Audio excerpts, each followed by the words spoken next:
parce que yow sa yéene bopp nga bëgg doxal ci wàllu sëriñ bi waaw kon kuy sa kilifa léegi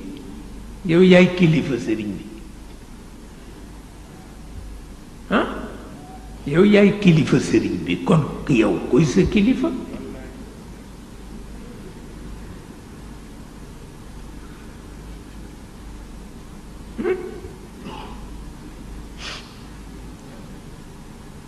mais toujours sama philosophie principe bi ci ëpp solo mooy lu ma concerné wul rek concerné wu shahidallah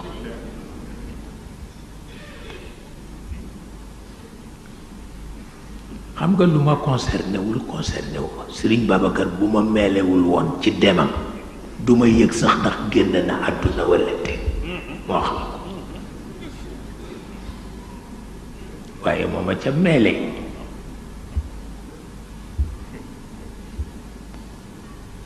te it wan na ma ni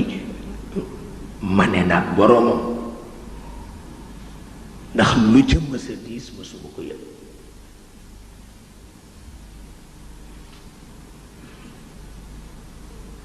te loolu mooy xikma alxikmatu dallatul mumin loolu mooy xikma